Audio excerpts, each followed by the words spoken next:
El título de la charla o del estudio para hoy es la motivación del pecado de Ananías y Zafira.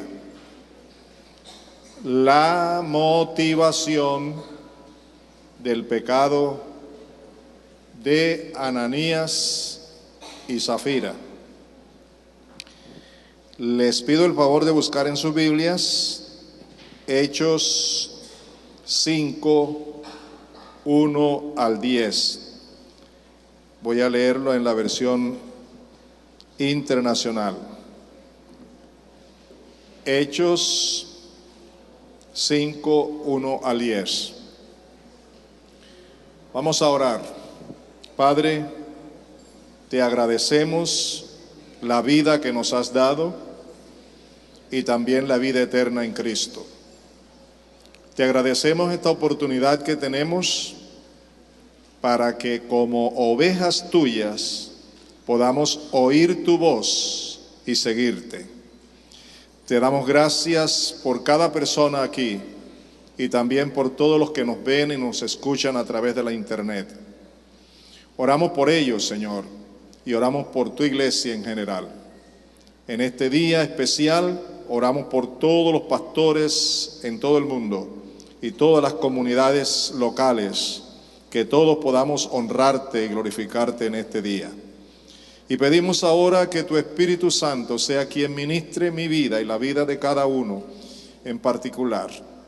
Que tu palabra la podamos entender, que tengamos discernimiento dado por tu Espíritu, que nos ilumines, que nos des la capacidad de entender espiritualmente tu palabra. Nosotros creemos en ti, por eso pedimos estas cosas, confiando plenamente en tu favor y en tu gracia, en Cristo Jesús. Amén. Amén. Esa costumbre vamos a tener que corregirla ya, ¿verdad? Uno dice amén y tiene que decir amén por segunda vez para que la comunidad conteste. ¿Cómo les parece? ¿Ah? Amén. Muy bien, ok. Dice el trozo bíblico así: un hombre llamado Ananías también vendió una propiedad y, en complicidad con su esposa Zafira, se quedó con parte del dinero y puso el resto a disposición de los apóstoles. Ananías, le reclamó Pedro, ¿cómo es posible que Satanás haya llenado tu corazón para que mintieses al Espíritu Santo y te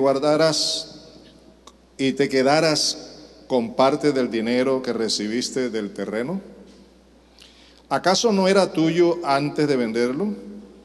Y una vez vendido, ¿no estaba el dinero en tu poder? ¿Cómo se te ocurrió hacer esto? No has mentido a los hombres, sino a Dios.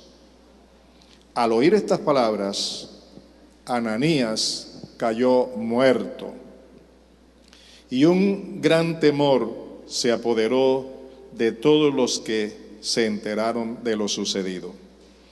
Entonces se acercaron los más jóvenes, envolvieron el cuerpo y lo llevaron y le dieron sepultura.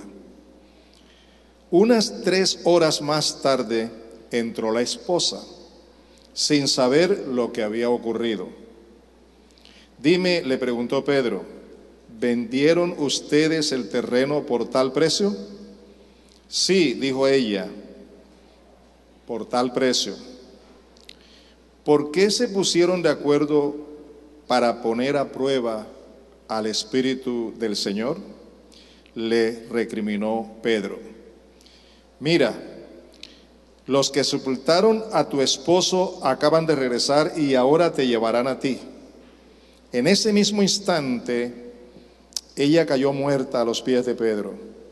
Entonces entraron los jóvenes y, al verla muerta, se la llevaron y le dieron sepultura al lado de su esposo. ¿Cómo les parece semejante drama semejante situación en una comunidad donde están reunidos para adorar, cantar, bendecir a Dios, y acontece semejante situación? Es para pensarlo seriamente, ¿verdad? Quiero que observemos varias cosas. La primera es una pregunta. Realmente tengo varias preguntas. ¿Cuál fue el pecado de Ananías y Zafira? ¿Me pueden contestar ustedes? Alguien. ¿Cuál fue el pecado de Ananías y Zafira? La mentira. Bueno, muy bien. La mentira delante de Dios, según este acontecimiento, es muy grave. ¿Les parece? ¿Sí o no? ¿Cierto? ¿Sí o no? ¿De quién viene la mentira? ¿De quién? Satanás es el padre de la mentira. Su naturaleza en sí es esencialmente mentira. En contraste, como Dios es la verdad, Satanás es la mentira, el padre de la mentira. Quien provoca a los hijos de Dios influenciando sobre sus vidas para mentir es Satanás. Pero Satanás lo hace cuando los hijos de Dios le damos la ocasión. Mientras no le damos la ocasión, él no puede, no tiene derechos para influenciar sobre nosotros. Y claro, él lo va a tratar siempre, va a tratarlo siempre de influenciar en nuestra mente, poniendo el pensamiento y el deseo de mentir. Ahora la pregunta es, si el pecado de Ananías y Zafira fue la mentira, ¿cuál fue la motivación del pecado de Ananías y Zafira? ¿Qué los motivó? Ya sabemos que fue una influencia satánica, ya sabemos que fue un descuido de él, de hacer algo que no debió haber hecho, pero ¿cuál fue la motivación? ¿Qué fue lo que realmente lo indujo a hacer semejante cosa? ¿La qué? No les escucho. La avaricia. Bueno, yo creo que no es tanto la avaricia. Él no da evidencias de avaricia, aparentemente, pero no da evidencias de avaricia. Ni él ni ella. Yo creo que la motivación principal del pecado de esta pareja fue la apariencia. Wow, ustedes no se esperaban eso, ¿verdad? La apariencia. Si lo analizamos con mucho cuidado, nos vamos a dar cuenta que ese es el problema. En el capítulo anterior, el cual vamos a leer más adelante, lo que estaba sucediendo, movido por el Espíritu Santo, era que todo lo tenían en común. Los hermanos vendían sus casas, sus propiedades, y traían el dinero para que los apóstoles lo administraran, y no había ningún necesitado, dice el capítulo 4, los últimos versículos. Y el último acontecimiento que narra el capítulo 4 habla de un hombre que vendió una propiedad y trajo todo. Y bueno, de ese hombre se dicen cosas muy amables, muy bonitas, y muestran con esto toda la iglesia, todos los hermanos, una actitud de amor, una actitud espiritual de alto grado, de consagración al Señor y de amor a los hermanos. Eso es lo que se mostraba con esas obras que hacían entre los hermanos. Vendían sus propiedades, las traían a los apóstoles, no para que los apóstoles se adueñaran de ellas, sino para que las repartieran entre los necesitados, de tal manera que no había ningún necesitado. Eso es fruto de una alta espiritualidad. Y cuando hay alguien que no es realmente espiritual, tiene la tentación de aparentar que es espiritual delante de los demás. Y eso fue lo que le sucedió a Ananías: aparentar lo que no era, lo que no tenía. El pecado no fue quedarse con una parte del dinero, porque ese dinero era suyo, totalmente suyo, y él podía hacer con su dinero lo que quisiera. Pero la acción que tuvo en su corazón, dentro de sí, delante de Dios, fue aparentar ante los demás que también él era un hombre lleno de amor, de ternura, de compasión y de alta espiritualidad, como lo habían demostrado los demás. Pero él no tenía eso. Así que con este gesto, él quiere aparentar ante la iglesia que también es espiritual, que también ama, que también tiene interés en los demás. Pero el Espíritu Santo, a quien no se le puede mentir, lo sabía todo y se lo reveló a Pedro con discernimiento y conocimiento. Y Pedro es usado por el Espíritu para hablarle a Ananías, para darle la oportunidad de cambiar su actitud. Pedro, Ananías, ¿vendiste en tanto la propiedad? Él pudo en ese momento decir: no, la he vendido y he decidido tomar solo una parte para entregarla, y no hubiera pasado nada. Pero él dijo: sí, en tanto. Igualmente ocurrió con su esposa cuando vinieron. Ahora, observen que Pedro no maldijo a este hombre, como hoy día se ve que hay algunos ministros que maldicen a los creyentes.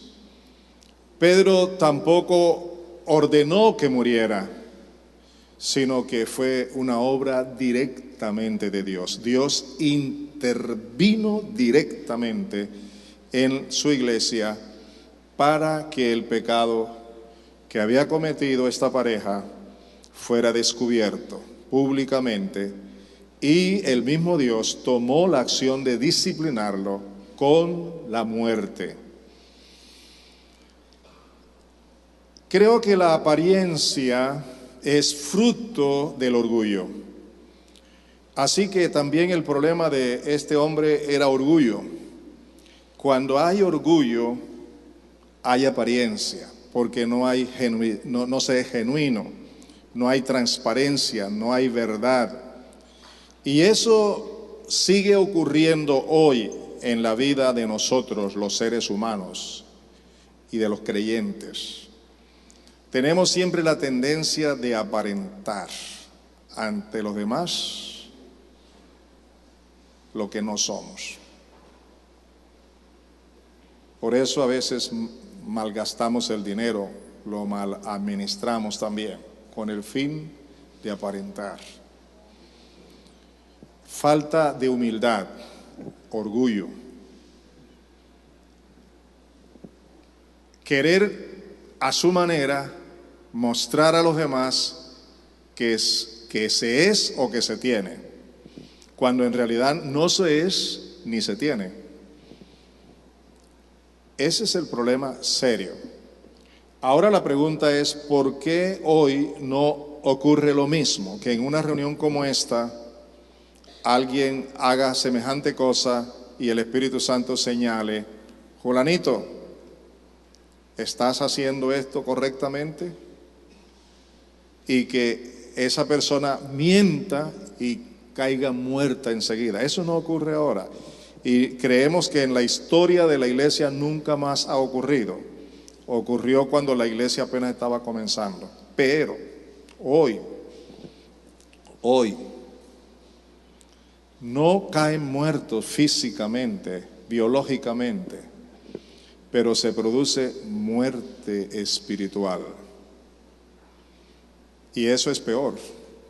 Creyentes en la iglesia muertos espiritualmente, sin vida, sin gozo, sin alegría, sin la llenura del Espíritu, sin la presencia de Dios, viviendo una vida religiosa, una vida legalista, una vida vacía de la presencia de Dios. ¿Por qué? Por el orgullo, por la apariencia, por la mentira. ¿Cómo les parece?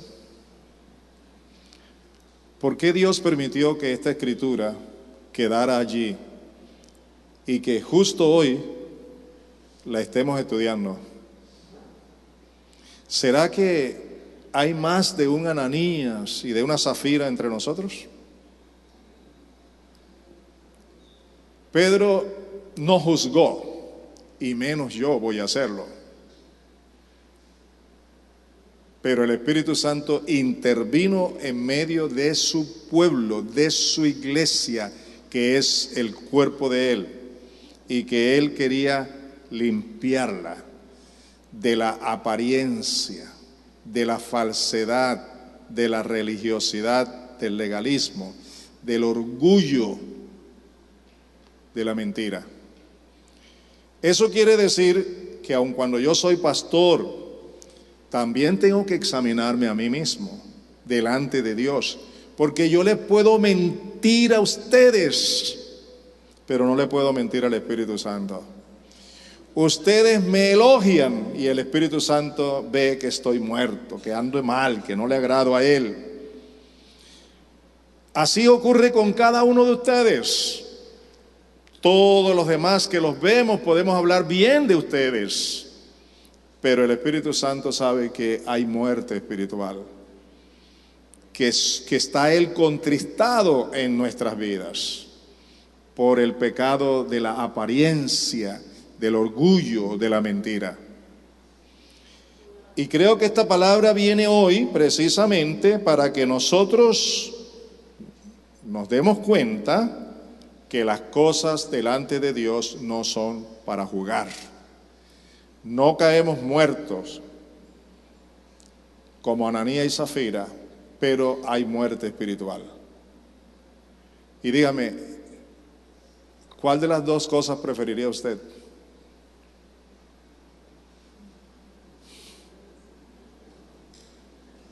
Caer allí públicamente muerto, ya lo que después de muerto, ¿qué? ¿O seguir viviendo una vida aparente? Ofendiendo a Dios, desagradando al Señor. Una doble vida. Somos una cosa en privado y somos otra cosa en público.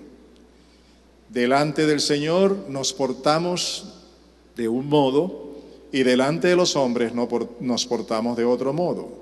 Asumimos conductas mentirosas, fingimos espiritualidad, fingimos que todo anda bien, que todo está color de rosa. ¿Cómo estás? Bien, bendecido y en prosperidad, y llenos de hambre y de pobreza y de deudas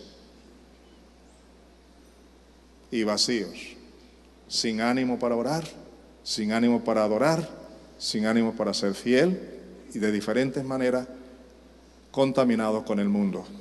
Muerte espiritual. El orgullo en Ananías y Zafira los impulsó o les dio ocasión a Satanás. Satanás conoce también cómo es la conducta de los creyentes. Y Satanás se valió de ese orgullo, de esa apariencia, de ese engaño. Entonces le puso una estupenda idea carnal, satánica, mortal para ellos. Y ellos decidieron aparentar, decidieron simular, decidieron mostrar a la comunidad una conducta de generosidad. ¿Cierto o no? Y eso hicieron delante de los hombres, delante de la iglesia. Mintieron por la apariencia para impresionar y para ganar el elogio y el estímulo y la bienaventuranza de los demás.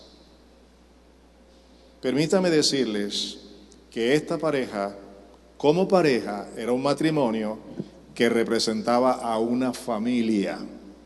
Y vale la pena también tomar en cuenta que nada bueno resulta cuando la pareja de cristianos que deberían procurar el bien mutuo, el crecimiento mutuo, la consagración mutua y la consagración de su familia al Señor, se ponen de acuerdo para mentir.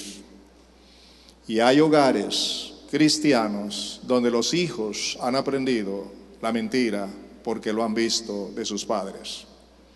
Y la apariencia y el orgullo y también la murmuración y tantas cosas más que son pecados y que no concuerdan con la vida de un cristiano. Amados, no se sientan regañados.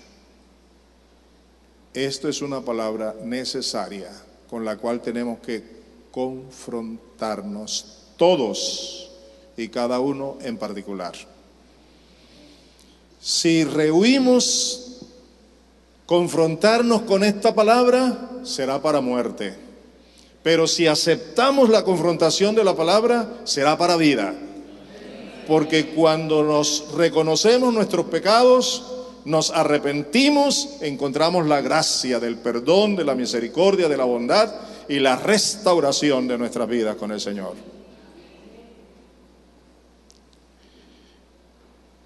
Ahora, no solo una pareja cristiana puede hacer lo que hizo Ananías y Zafira, también lo puede hacer cualquier creyente, individualmente, hombre, mujer, niños, jóvenes, adultos, todos, individualmente, cualquier hombre. A todos, de una manera u otra, nos agrada aparentar. El que diga que no le agrada, que no tiene esa lucha, yo no tengo esa lucha de aparentar, ya está aparentando.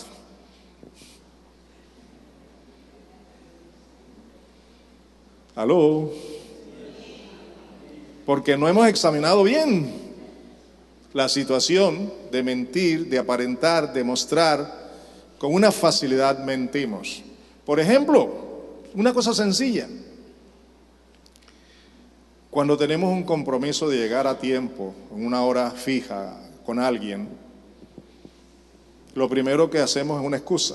Pero muchas de esas excusas no son válidas. Muchas de esas excusas son mentiras. ¿Qué estamos haciendo? Aparentando que yo hago las cosas bien, pero que hubo una circunstancia que me impidió hacerlo bien, cuando en realidad lo hice mal.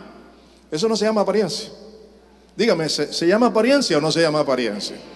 ¿Se llama orgullo o no se llama orgullo? ¿Se llama mentira o no se llama mentira? Y así podríamos hacer una lista de tantas cosas en la que mentimos a los hombres y no tenemos cuidado de tener en cuenta que al Espíritu Santo no se le puede mentir. Ananías, no has mentido a los hombres, has mentido al Espíritu Santo, al Espíritu de Dios. Zafira, ¿por qué conveniste en probar al Espíritu Santo para ver si Él actúa o no actúa? ¿Por qué conviniste con tu esposo en hacer eso? Esposas, quiero decirles que Ananías, la esposa de Ananías, Pedro también le dio la oportunidad para que corrigiera lo que estaba haciendo. Y ella no lo aprovechó. Vamos a seguir pensando en lo que puede suceder en el diario vivir. Nosotros podemos aparentar o dar la impresión de que somos personas que leemos constantemente la palabra para no quedar mal delante de los demás, que llevamos una vida de oración excelente, por eso estoy en bendición, bien bendecido y en prosperidad, cuando en realidad no estudiamos la palabra de Dios, cuando en realidad no llevamos una vida de oración, y el Señor lo sabe. Podemos dar la impresión de ser hombres y mujeres organizados, que todo está en orden. Podemos dar la impresión de que todo marcha bien cuando en realidad no es así. También podemos exagerar nuestros logros y eficacias espirituales para aparentar algo que no somos. A nosotros, como seres humanos, nos es demasiado difícil estar contentos con lo que tenemos. ¿Cierto o no? Nos es difícil darle gracias a Dios por lo que tenemos.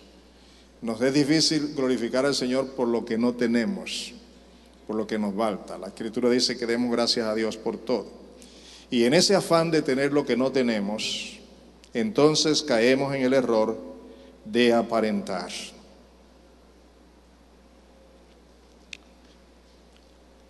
Aparentamos espiritualidad,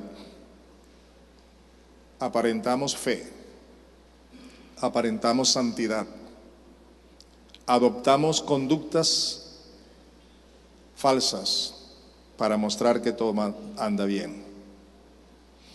Posiblemente Ananías y Zafira no estaban a la altura espiritual de los demás miembros de su comunidad y querían ser valorados por los demás. Deseaban ser estimados como los demás que eran estimados por la mayoría. Me imagino cuando pasa y entrega el dinero y Pedro menciona su nombre, Ananías. Posiblemente le brillaron los ojos. Caramba, he sido tomado en cuenta. ¿Qué van a decir de mí? Y nunca pensó que iba a ser descubierto en público por el Espíritu Santo.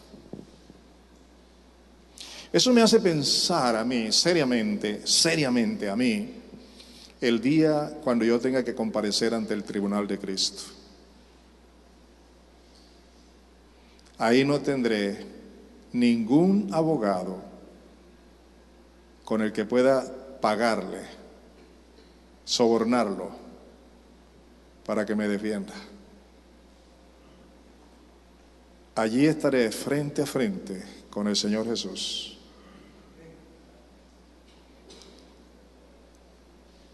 Y no habrá mentira que valga, ni excusa que valga. Él será mi abogado, pero también mi juez. Segunda los Corintios 5:10 lo dice claramente, que es necesario que todos nosotros comparezcamos ante el tribunal de Cristo para recibir según lo que hayamos hecho, sea bueno o sea malo.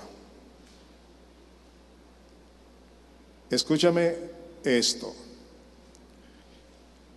Tú y yo compareceremos ante el tribunal de Cristo, lo creamos o no lo creamos, lo aceptemos o no lo aceptemos.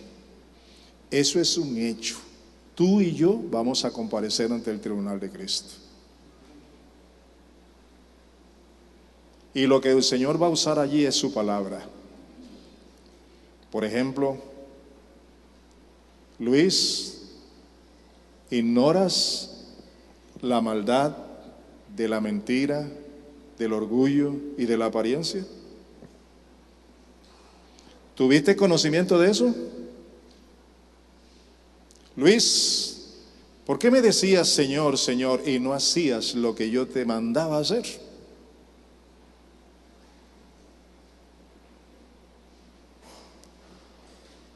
también tú y yo tú también lo vas a oír. Pero si cuidamos nuestra relación con el Señor y dependemos del Espíritu Santo y buscamos vivir para Él como lo hemos venido aprendiendo, domingo tras domingo venimos enseñando sobre la soberanía de Dios, sobre el señorío de Jesucristo, sobre lo que es una vida sometida a la enseñanza del Señor. La palabra nos dice claramente que el que cree necesita conocer las enseñanzas de Jesús y ser fiel, permanecer en ella. Porque en la medida que es fiel en la enseñanza, que es permanente en la enseñanza, que toma en cuenta la enseñanza de Jesús, se convierte en un discípulo, en un seguidor de Jesús. Y cuando ya es un seguidor de Jesús, comienza a conocer la verdad. Y cuando tiene el conocimiento de la verdad, entonces es libre. Eso es lo que dice la palabra. ¿Cierto o no? Eso es lo que dice la palabra. Y eso es lo que tú y yo tenemos que estar muy atentos. Veamos el pasaje bíblico del que les hablaba al principio, en el capítulo 4.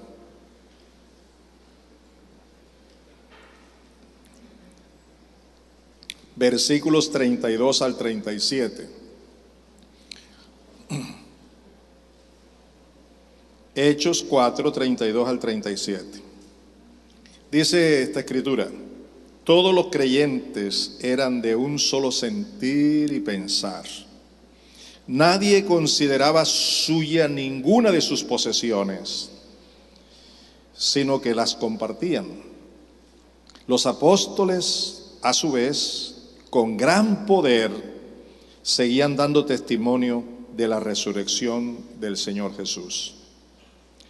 La gracia de Dios se derramaba abundantemente sobre todos ellos, pues no había ningún necesitado en la comunidad.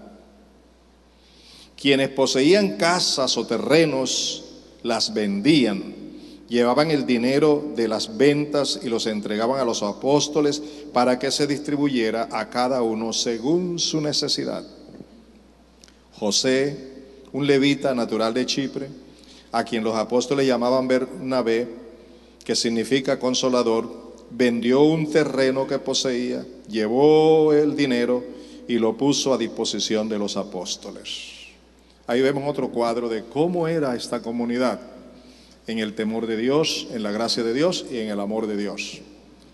Ananías no llegaba a la altura de los demás, pero quería demostrar que estaba allí y por eso aparentó.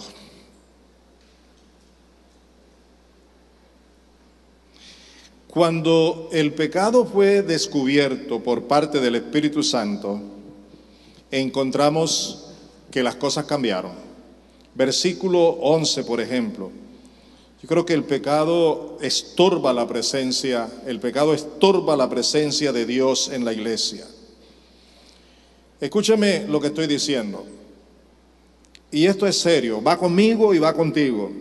El pecado estorba la presencia de Dios, impide la manifestación del poder de Dios en la iglesia.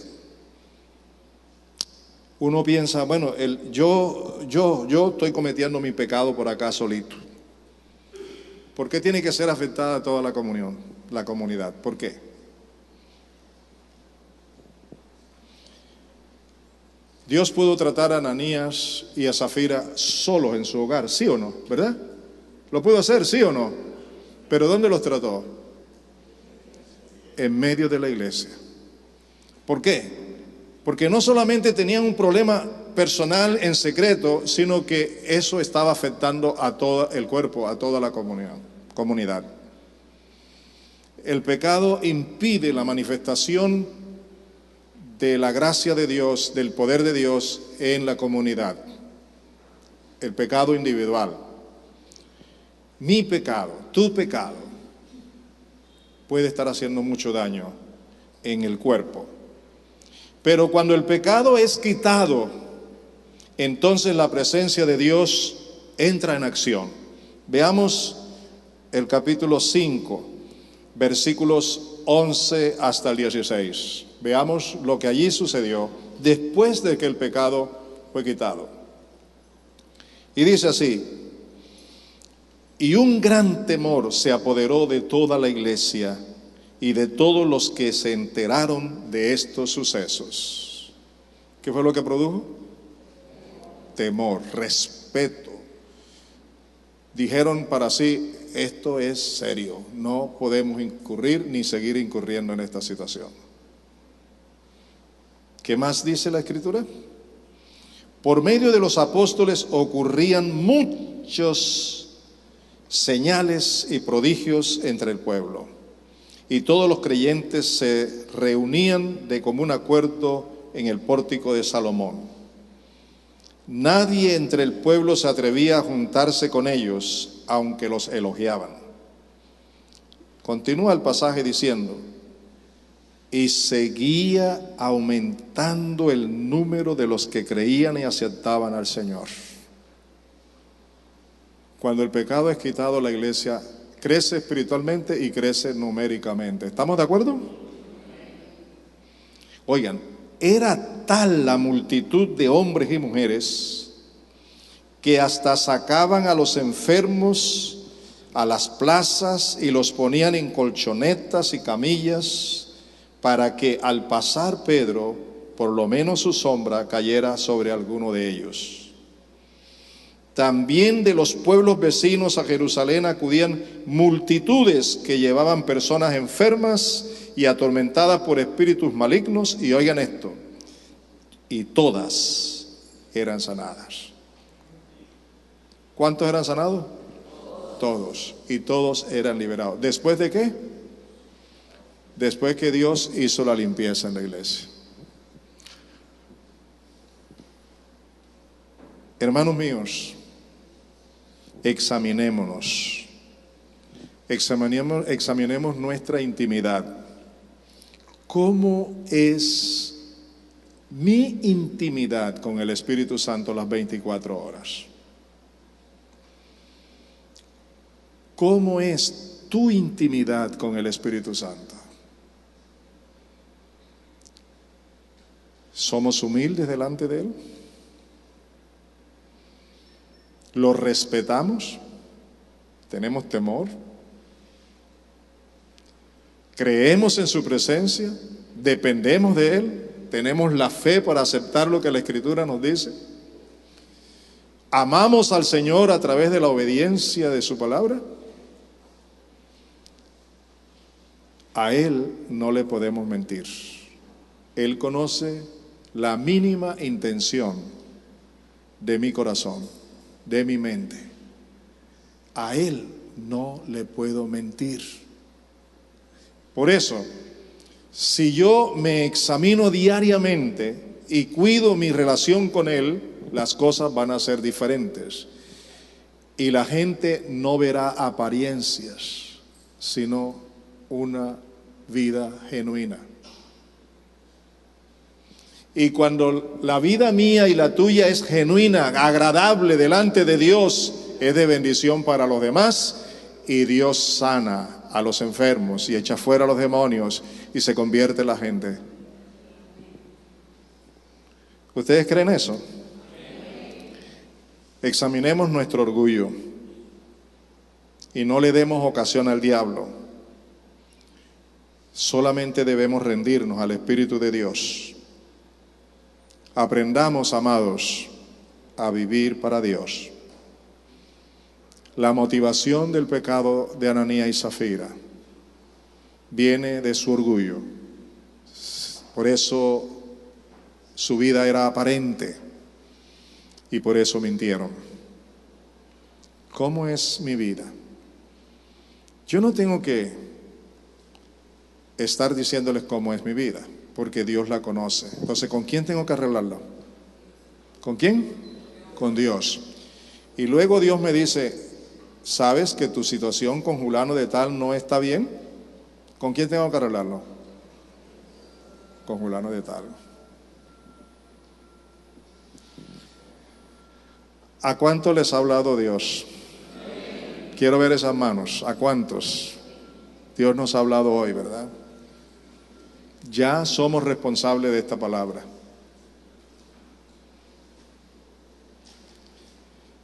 Una buena noticia. Dios no nos ha hablado para avergonzarnos, ni para que caigamos muertos públicamente aquí. Dios nos ha hablado porque quiere restaurarnos, quiere sanarnos, quiere tenernos. Y termino con estas palabras. Jesús dijo: mis ovejas oyen mi voz y me siguen. ¿Sabe lo que quiere decir eso? Solo mis ovejas, las cuales yo conozco, oyen mi voz, oyen mi palabra, conocen mi palabra y me siguen. Hacen lo que yo les digo que hagan. Mis ovejas, las que son sus ovejas, que Él conoce, oyen su voz. La característica de la oveja que es de Cristo: oye la palabra y la hace. Característica de una oveja que no anda bien: oye la palabra pero no la hace. Mis ovejas oyen mi voz. Yo las conozco y ellas me siguen. Colóquense de pies.